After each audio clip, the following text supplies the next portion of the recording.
거기서는 이제 예수님 얼굴을 비주얼로만 만들어서 이렇게 해서 사람들한테 고해소해서 대여하게끔 만들었던 시도도 했는데 이 모델에 대해서 신자들의 만족도가 꽤 높았어요. 옵티머스 로봇이 주로 바닥이 평평하고 먼지도 없는 작업장 내에서만 잘 돌아간다고 하는데 우리 밭에 한번 데리고 와보면 좋겠다.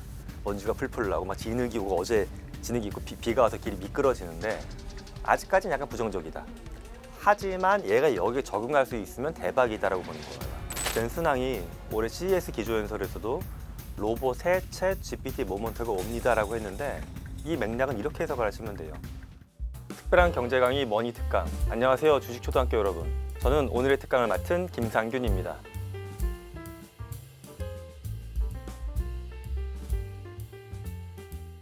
휴머노이드가 말 그대로 휴먼에서 붙여진 단어이기 때문에 인간입니다.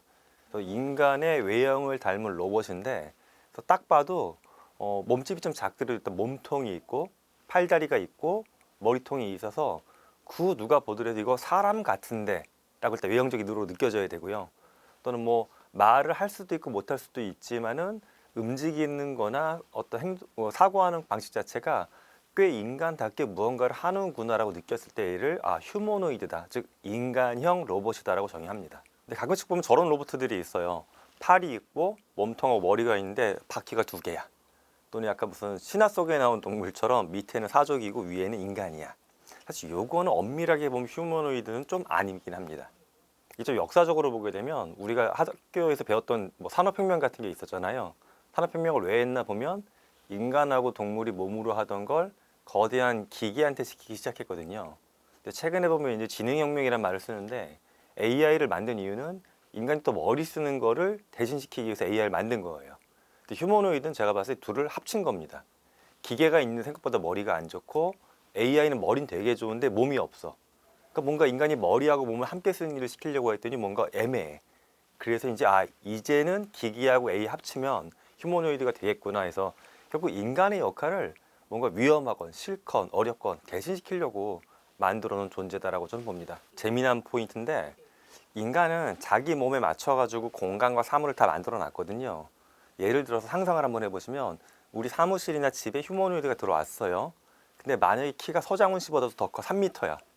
그리고 팔이 뭐 이렇게 전봇대만큼 두꺼워. 그럼 문을 열거나 집에 있는 사물을 만지기가 어렵겠죠. 그런데 인간은 예를 들어서 뭐 160에서 180cm 사이 사람들이 많으니까 그 정도 키에 뭐 체중도 한 뭐 60에서 한 90kg 사이 만들어 놓게 되면 인간이 사용하는 모든 공간과 사물을 그대로 쓸 수가 있어요. 이게 킬링 포인트입니다. 그러면 인간은 아무것도 안 바꿔도 로봇이 일로 와서 우리를 도와주거나 뭔가 함께 할 수 있잖아요. 그렇기 때문에 인간을 닮으려고 만드는 것도 있고요. 또 하나는 우리 주변에 새로운 기계나 전자제품이 계속 들어오는데 그때마다 우리는 계속 배우죠. 사용법 배우고. 근데 신기한 건 휴머노이드들이 인간처럼 움직이기 때문에 딱 보면 대충 어떻게 움직이는지 바로 직관적으로 이해가 됩니다. 그만큼 소통하거나 이해하기가 편하다라는 것도 있고, 또 인간은 뭐 강아지도 좋아하고 하지만은 인간하고 닮은 형태에 대한 집착이 좀 있어요. 그래서 만약에 휴머노이드인데도 팔을 4개로 붙여놨다라든가 인간형 휴머노이드인데 머리통이 없어.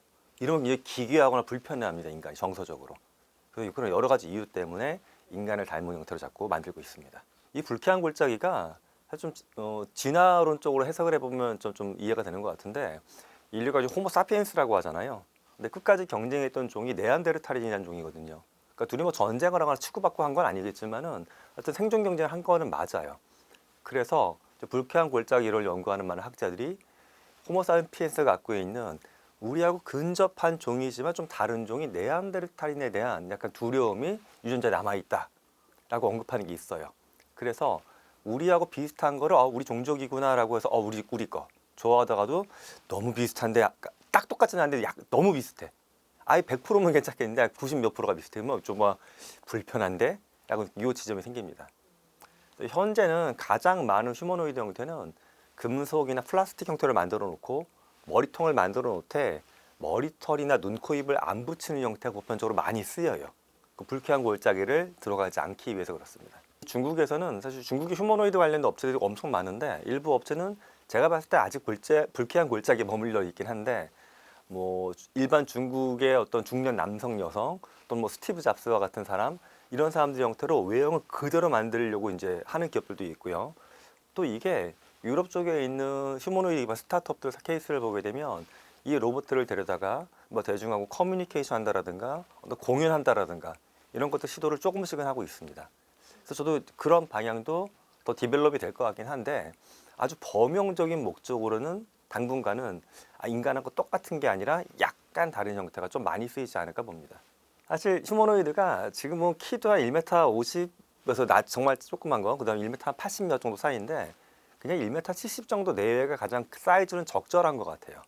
왜냐면 그 정도 사이즈가 동양이건 서양이건 간에 어떤 기기를 다룰 때 큰 문제가 없고 몸무게도 좀 어느 정도 레인지 안에 들어오긴 해야 돼요. 예를 들어 50kg에서 한 90kg 사이, 그러니까 중간 정도니까 70에서 80kg 사이. 그래야지 어떤 물건을 만지거나 할 때 뭐 파괴도 안 시키고 사람하고 부딪혔을 때도 피해도 덜 오기도 하고 또 그 정도 어떤 몸집이 돼야지만 예를 들어 배터리나 수많은 동력 장치들을 이제 품고서 힘을 낼 수가 있거든요. 가볍게 만든다고 해가지고 만약에 키는 1m 80인데 30kg짜리 후면을 만들어놔. 그럼 생기는 문제가 배터리가 너무 짧아지거나 또는 이제 관절이 세부적으로 들어가지 않아서 미세한 작업을 못 하거나 힘이 없어가지고 한 3kg밖에 못 들거나 이런 일이 생기거든요. 그래서 그 정도 범위가 아직까지는 최적화됐다고 봅니다. 몸집은 저는 크게 안 바뀔 것 같아요. 왜냐하면 인간의 크기에 맞춰야지만 베스트니까. 다만 내부적으로 경량화할 수 있을 때 장점도 분명히 있어요. 어떤 부분에서 이제 기술이 들어가냐 하면 현재 휴머노이드가 이제 배터리 지속 시간이 또 아직 스마트폰 초기 시장처럼 비슷한 이슈가 있어요. 어떤 건 한 번 충전하면 뭐 1시간밖에 안 돌아간다. 그럼 이제 사람들이 아까 농담을 하는 이야기는 그럼 1시간마다 가서 밥 먹어야 되는 거냐 이게. 그런데 몸집 안에 이제 어떤 여유 공간이 생기게 되면 당연히 이제 배터리 쪽으로 채워놓을 수는 있겠죠. 사실 대중화에 대해서 가장 급진적인 시각을 갖고 있는 사람이 일론 머스크인데 일론 머스크는 뭐 2040년 정도가 되면 자기는 맥시멈 100억 대까지 지구에 휴머노이드가 있다라고 본다고 주장했는데 이게 사실 그 시점에서 유엔이 예측한 지구의 인구보다도 조금 더 많은 수치예요. 그래서 저는 사실 그 주장에 대해서 저는 솔직히 공감 조금 안 되고 저도 이제 페르미 추정 같은 걸 한번 계산해 본 적이 있는데 저는 10억 대는 안 될 거라는 게 제 개인적인 판단이긴 합니다. 왜 그러냐 하면 휴머노이드가 지금 가전제품처럼 만약 가정에 들어온다라고 쳐도 그렇다고 해서 만약에 4인 가족이 사는데 휴머노이드가 집에 4개가 필요할까? 그렇게는 안 될 거거든요. 왜냐하면 휴머노이드는 하나가 멀티펑션이고 또 쉬는 시간이 굉장히 아이들 타임이 적기 때문에 굳이 그렇게 많이 필요가 없어요. 또 하나는 휴머노이드의 가격이 극단적으로 뭐 200만 원, 300만 원 내려가긴 힘들다고 봐요, 저는. 수많은 장치들이 들어가야 되기 때문에. 그러다 보면은 렌탈 모델, 빌려 쓴다라는 개념. 사실 이제 로봇 기업들은 빌려 쓴다는 말을 쓰진 않습니다. 그들은 이제 로봇을 고용해라, 파견하라고 이제 얘기를 하는데 그런 고용과 파견 형태로 휴머노이드 마켓이 재편되면서 일론 머스크의 주장처럼 100억대까지는 안 갈 것 같다라고 저는 봅니다. 뭐 휴머노이드와 관련된 로봇과 관련된 연구는 예전부터 있었거든요. 오토마타라고 해가지고 인간처럼 움직이는 기계 장치나 인형에 대한 것들은 몇백 년 전 문헌에도 나옵니다. 그런데 최근에 로봇이 급진적으로 좋아지는 계기가 있는 거죠. 뭐 젠슨왕이 올해 CES 기조연설에서도 로봇의 챗 GPT 모먼트가 옵니다라고 했는데 이 맥락은 이렇게 해석을 하시면 돼요. 로봇의 기계나 전자공학적인 것들도 아직 뭐 100%는 아니지만 이미 꽤 수준에 올라와 있어. 하지만 얘가 머리가 안 좋다 보니까 활용성이 떨어지는 겁니다.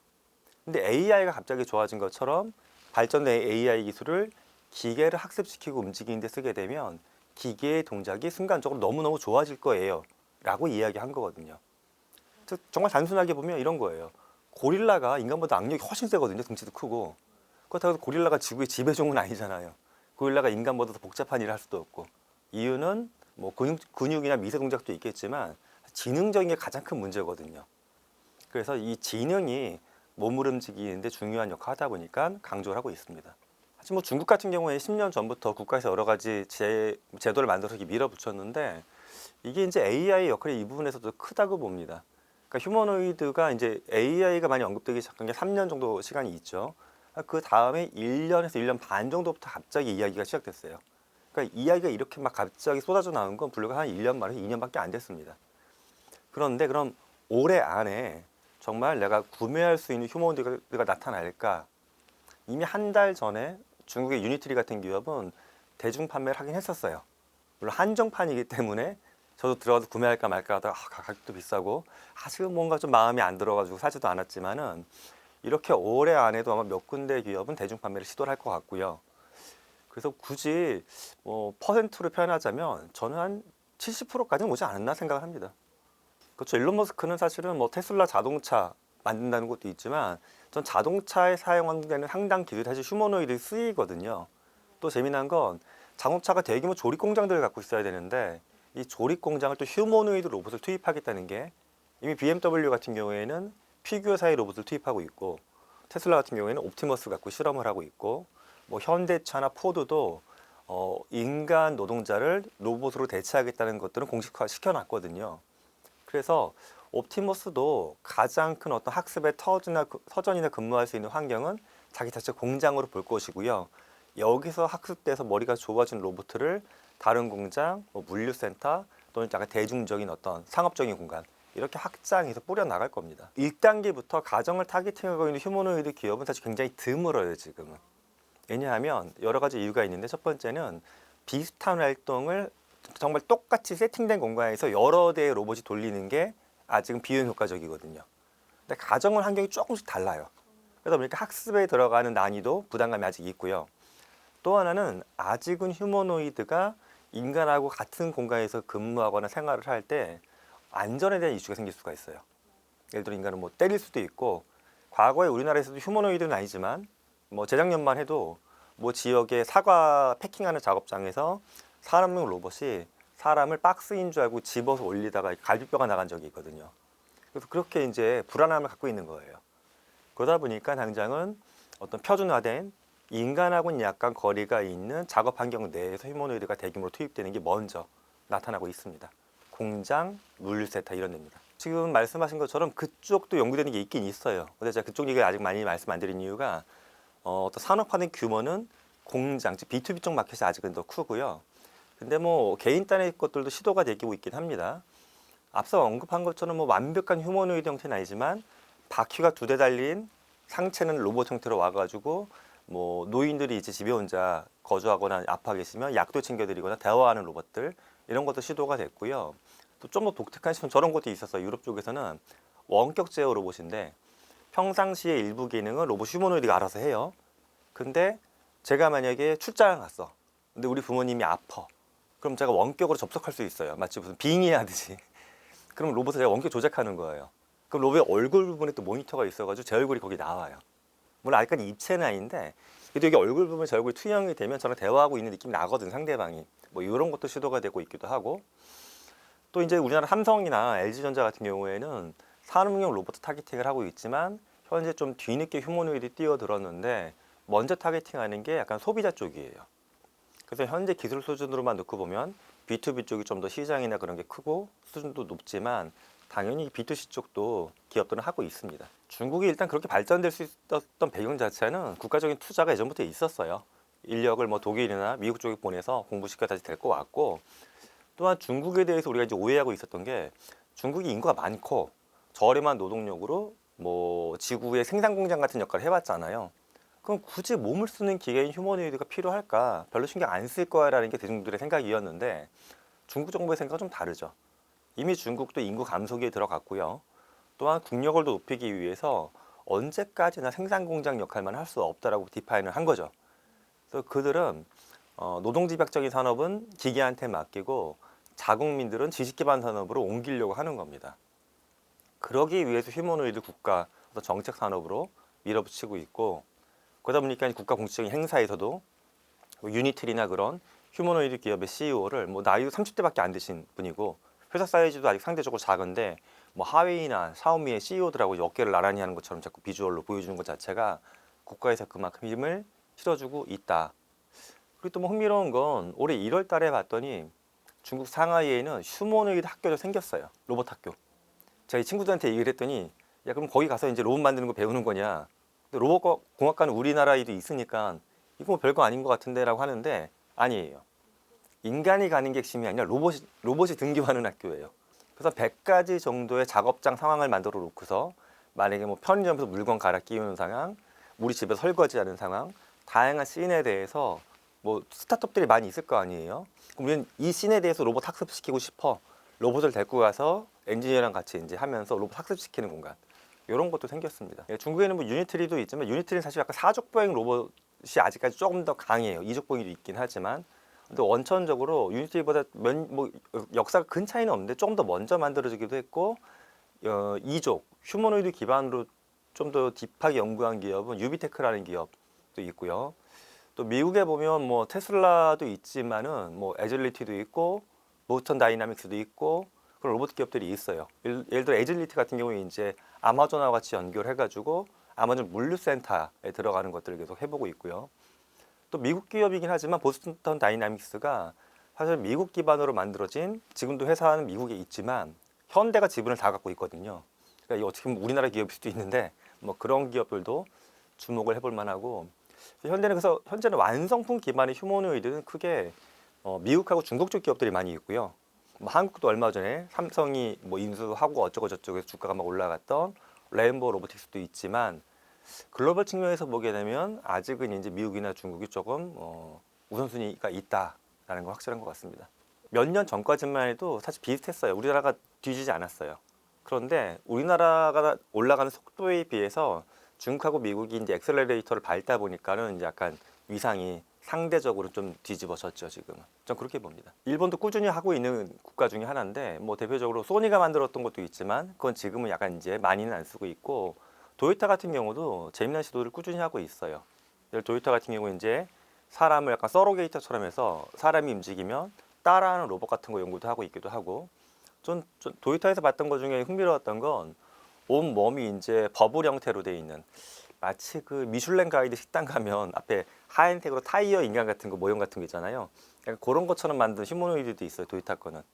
근데 만든 이유가 이렇게 생기면 인간끼리도 지나가 딱 부딪혔을 때 피부가 있고 하니까 서로 안 다치잖아요. 또는 만약에 약간 뭐 유리로 되어 있는 물건을 잡거나 공 같은 거 이렇게 안거나 할 때도 안 망가뜨리고 그런 로봇들도 시도하고 있어서 일본 휴머노이드 씬에서는 그래도 뒤로 이렇게 막 밀려 있지는 않습니다.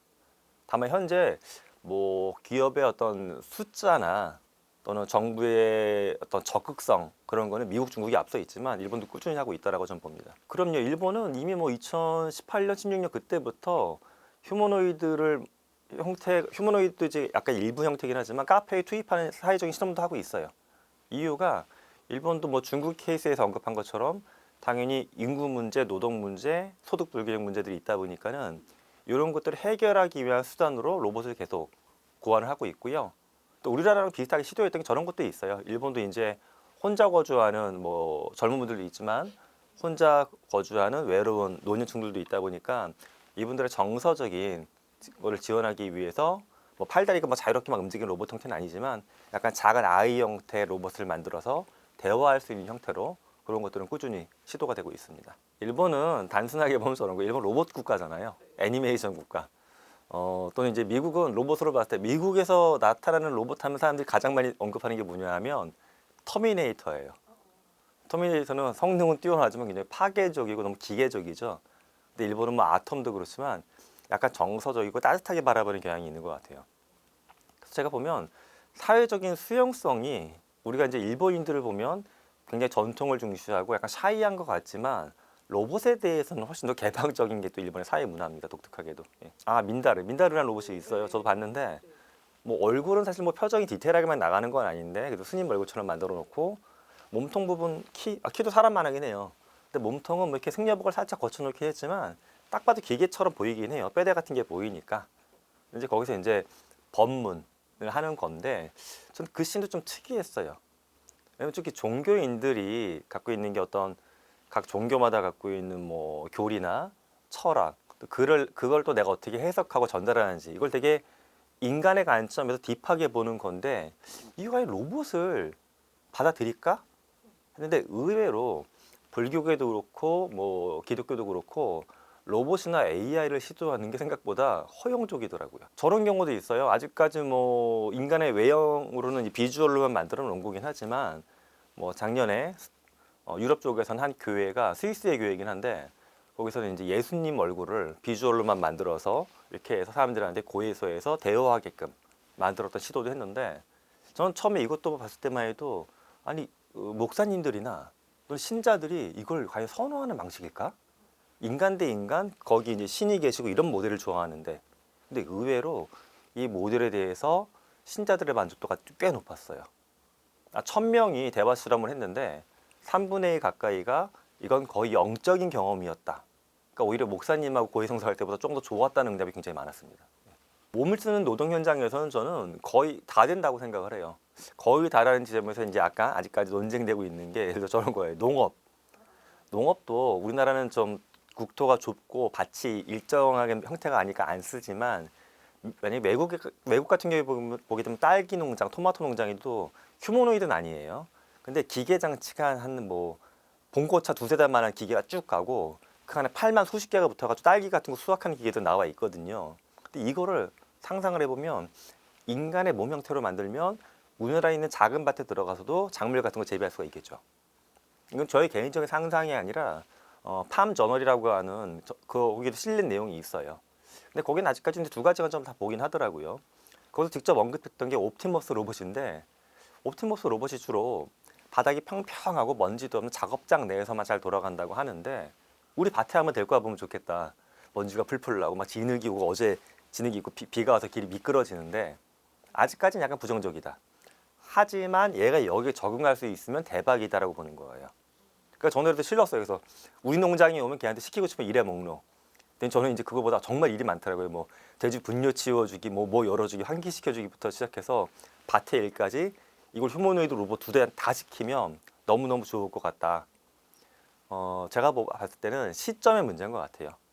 당장은 대규모의 표준화된 현대식 환경에서 일하겠지만 점점 더 개인적이고 작은 작업장에서도 흘러 들어가겠죠. 그럼 인간이 몸을 쓰는 영역에서 시간의 문제지 기계 대체화는 발생을 할 겁니다. 그것도 제가 그걸 바라는 건 아니지만 대체될 것 같다라고 자꾸 실험적으로는 이해가 돼요. 왜 그러냐 하면 그런 실험들이 이미 많이 있었어요. 유사한 실험들이. 저희가 했던 거는 뭐 재학년에 다른 대학교 연구팀에서 했던 거는 유치원 아이들한테 요만한 사이즈, 그러니까 작은 형태의 휴머노이드를 투입을 했어요. 그래서 이제 원격에서 보고서 아이들하고 얘기하는 걸 봤더니 우리가 흔히 아이들하고 교감할 때 라포 형성된다고 하잖아요. 그 친밀감 형성되는 게 15분 만에 나타나기 시작을 해요. 예. 그리고 아이들 대상으로 하면 또 재밌는 게 휴머노이드가 자기 이름을 밝혀요. 나는 메이야. 근데 내가 지금 저기까지 걸어가야 되는데 배터리가 얼마 안 남았으니까 날 들어서 옮겨줄 수 있니? 그러면 아이가 막 도와주려고 그래요. 흥미로운 게 이름을 밝히면 아이가 더 적극적으로 도와줘요. 근데 나 배터리 다 돼가니까 옮겨줘 라고 하면 아이가 좀 더 수동적으로 움직이고. 이게 근데 왜 중요하냐 하면 이름이 있다라는 거를 이 존재화시켜서 인정하는 건데 그냥 이게 종인데 무슨 뭐 더블 A의 용지야 이런 거 우리한테 별 의미가 없어요. 근데 얘가 나 메이야라고 밝히는 순간 하나의 살아있는 것처럼 약간 보기 때문에 도와주려고 노력을 하는 거거든요. 관계성이 형성된다는 이게 증거예요.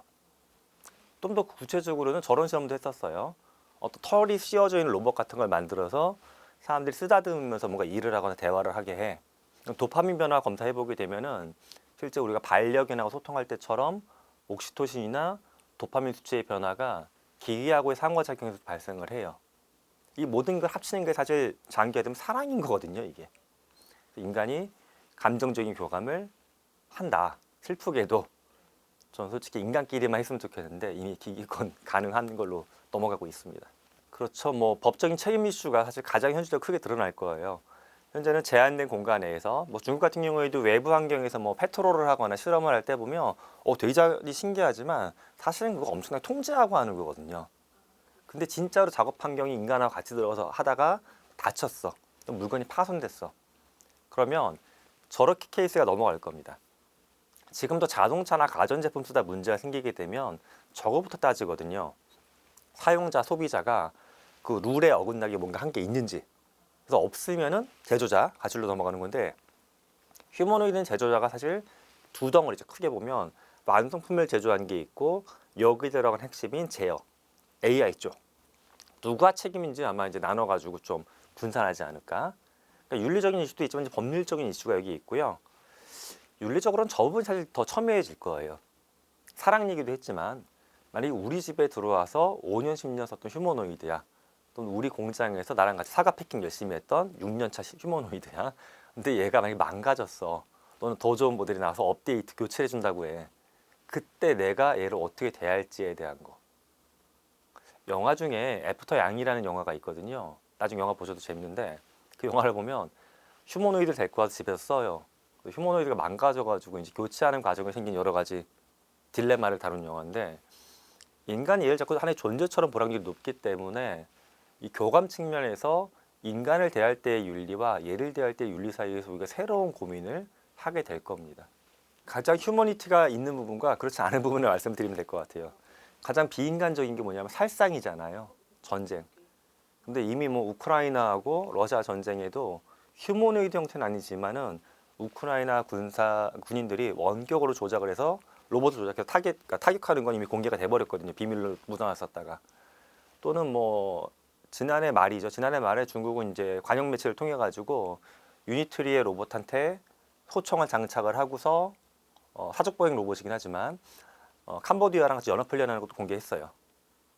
이걸 보게 되면 어떤 분들 그 얘기 하시더라고. 아 이건 좀 뭔가 좀 좋지 않다. 너무 윤리적이지 못한 군사 정책이다라고 보는데 그럼 가장 군사 강대국인 미국은 어떤 철학을 갖고 있느냐? 미국에 군과 관련된 고등 연구 계획을 주관하고 있는 부서가 이제 다르파라고 하는 기관인데 다르파에서도 공식적으로 2030년까지는 휴머노이드를 미군 전장에 투입하겠다고 선언을 했어요. 그 말은 이제 미래 전장 양상은 휴머노이드가 들어갈 겁니다. 터미네이터처럼. 근데 이게 과연 윤리적인 거냐? 어떤 분들은 사람끼리 죽이지 않으니까 더 나은 거 아니냐고 보는 건데 사람이 아니라 기계가 와서 사람을 죽이는 거잖아요. 이거. 그래서 저는 이거 근데 가고 있는 게 좀 안타까운 게 있고요. 반면에 같이 휴머니즘이 넘치는 거는 인간을 돌보거나 아끼거나 고독에서 구해내는 존재. 인간으로부터 상처받은 사람, 돌봄받지 못하는 사람이 로봇의 개입을 통해서 좀 더 나은 삶을 살 수 있는 거. 이런 것도 휴머니즘이 넘치는 것 같지만 또 한편으로는 이것만 봐도 아니 근데 인간이 인간을 통해서 서로 치유를 해야지 인간이 기계한테 의지하는 게 과연 진짜 휴머니즘이 넘치는 거냐라고 하는 각각의 신에 대해서 양극단으로 봤지만 얘도 어찌 보면 또 뒤집어서 볼 수도 있는 좀 이렇게 복잡한 상황입니다. 저는 우리 집에 로봇이 들어온다라고는 봐요. 근데 구매와 들어오는 건 다른 문제 같아요. 구매를 하기에는 현재 집에 있는 독립적인 어떤 제품군 중에 가장 비싼 건 집을 빼곤 자동차거든요. 근데 자동차는 보면은 활동 범위가 넓어요. 근데 휴머노이드는 일단 집 안에 있을 거예요.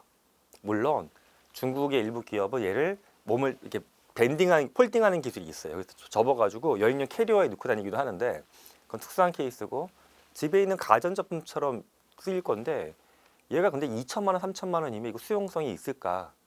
그래서 집에 들어오더라도 상당 기간의 모델은 마치 비대나 정수기 렌탈하는 것처럼 렌탈 모델. 반대로 로봇 서비스 기업에서 이제 하이어 파견 근무 모델 이런 형태로 이제 개인 가정에 들어올 확률은 높습니다.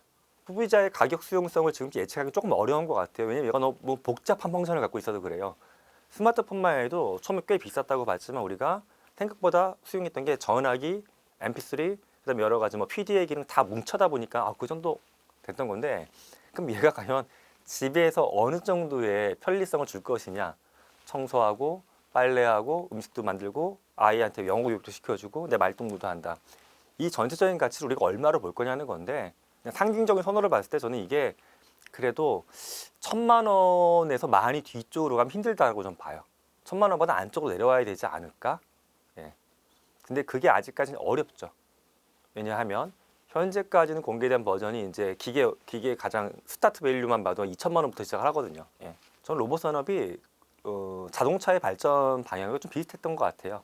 처음에 자동차는 뭐 증기기관을 비롯한 기계공학적인 거였잖아요. 근데 점점 더 전자 전기 쪽 기술이 많이 들어왔고 그 다음에 최근에 들어온 건 IT적인 기술이죠. 정보 처리 기술 쪽. 근데 휴머노이드도 비슷한 것 같아요. 초반에 인간이 상상했던 오토마타는 나무나 금속 장치 기반 기계였거든요.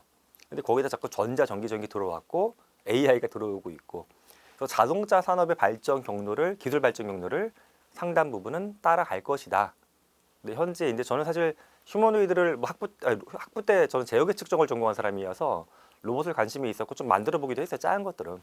하지만 그 다음의 여정에서는 로봇을 엔지니어링적으로 연구한 사람은 아니에요. 그러니까 제가 이제 로봇을 말씀드렸던 오늘의 얘기는 주로 이제 사회과학적인 이야기인데 그래도 제가 알고 있는 범위 내에서만 보게 되면은 아직까지는 액추에이터, 그러니까 동력 장치 부분이 발전해야 될 좀 여지가 많이 있죠. 왜냐하면 인간의 몸이 손만 봐도 엄청나게 많은 관절이 있거든요. 이걸 다 구현하려고 그러면 하나하나 쉽게 말씀드리면 아니 모터가 들어간다라고 하면 이 마이크로한 모터들이 수십 개가 필요한 거예요. 팔 하나만 움직이는데. 그럼 당연히 이게 부피의 문제도 있고 힘의 문제도 있고 안정성의 문제도 있고 여러 가지 생기겠죠. 액추에이터 발전이 또 많이 돼야 되고요. 지금 전기차 씬에서도 보게 되면 작은 사이즈의 오래가는 안전한 배터리 이슈가 여전히 있잖아요. 배터리가 너무 크다, 뭐 폭발한다, 오래 못 간다. 휴머노이드도 마찬가지 이슈가 생깁니다. 이렇게 요소요소별로 보게 되면 아직은 또 올라갈 부분은 많이 있다라고 봅니다. 우리나라 경제가 무엇을 추구하느냐를 봐야 되겠죠. 우리나라가 만약에 1차 산업, 저비용이 노동집약적인 산업을 추구하는 거야. 또는 뭐 물리적인 어떤 인프라를 바탕으로 관광 산업이 위주야. 그러면 휴머노이드에 대한 적용성이 상대적으로 떨어질 수가 있어요. 근데 우리나라는 사실은 그렇지는 현재 않은 거거든요. 지식 집약적인 산업을 하려고 그러고 우리나라도 아까 중국이 최근에 가려고 했던 흐름을 먼저 가고 있는 것 같아요. 노동성에 대해서는 최대한 슬림화하면서 대부분의 사람들을 서비스 기반이나 지식 기반으로 가는 게 국가의 비전이기 때문에 이런 흐름에서 생산 현장이나 가사노동 같은 것들을 휴머노이드가 해줄 수 있으면 국가의 경제적인 수준은 좋아질 수가 있겠죠. 다만 여기서 저런 이슈는 있습니다. 이게 이제 하나의 전환, 트랜스포메이션이 발생하는 건데 이미 AI 씬만 봐도 뭐 상담사를 비롯해서 변호사도 그렇고 채널 보면 데이터 분석가도 그렇고 상당수의 제 제자나 주변의 동료들이 일자리를 막 잃고 있어요. 근데 일자리를 잃을 때 보면 일자리를 잃는 과정에서 내가 충분히 다른 쪽으로 전환할 수 있는 지원이나 교육을 받고 있느냐 거의 없어요. 거의 정말 눈 내리는 창밖으로 던져지는 것 같은 느낌이래요. 너 나가. 근데 이 비슷한 현상이 휴머노이드에서 발생한다 그러면 단기적으로는 더 큰 사회적인 갈등과 혼란이 생기겠죠. 전환 과정에서 저는 인간이 궁극적으로 여기까지 가는 게 목표라고 해서 아름다운 비전을 보여줬으면 그걸로 정말 갈 수 있게끔 국가하고 기업들이 제도적으로 지원을 해줘야 된다고 봅니다. 사실 제가 이제 이 책을 쓰게 된 배경도 연구하다 보니까 자꾸 그 질문이 생겼어요. 인간은 무엇일까? 인간이 휴머노이드를 만들었는데 인간이 무엇이길래 이걸 만들었고 얘를 통해서 인간은 무엇이 되고자 하는 건가? 라는 질문이 들었어요. 그래서 인간이 초창기의 수렵시대를 보게 되면 생존하는 게 가장 중요한 문제였잖아요. 따뜻한 잠자리랑 며칠에 한 번씩이라도 밥을 먹어야 된다. 고기를 먹어야 된다. 근데 거기서 이제 정말 좋아진 다른 문화를 만들어냈는데 우리가 그럼 지금 꿈꾸고 있는 이 삶이 최선인 거냐? 아니면 휴머노이드를 통해서 마치 수렵시대에는 농경이나 산업혁명을 꿈꾸지도 못했을 거 아니에요. 얘를 기반으로 지금이 가장 인간다운 게 아니라 더 뭔가 좋은 우리의 모습이 있을 거야 라는 꿈꿀 수 있는 하나의 새로운 도구가 나온 거죠. 그러니까 장기적으로는 얘를 도구화 삼아서 좀 더 고도화된 인간다움이 무엇인지 우리가 함께 풀어봐야 될 것 같습니다.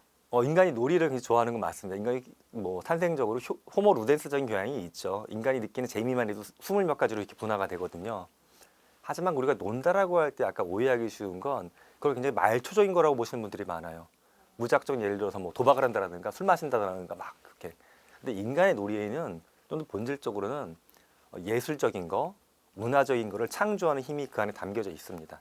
그래서 우리가 휴머노이드한테 반복적이거나 불필요한 것들을 막 시켜서 인간이 좀 더 본질적인 가치를 연구하고 사람간의 관계를 따뜻하게 만들고 예술이나 문화를 꽃피울 수 있으면 정말 좋은 놀이의 판이 깔리는 거죠. 근데 지금 사실 반대예요. 인간이 노동에 너무 집착하다 보니까는 놀이할 수 있는 시간이 적어요.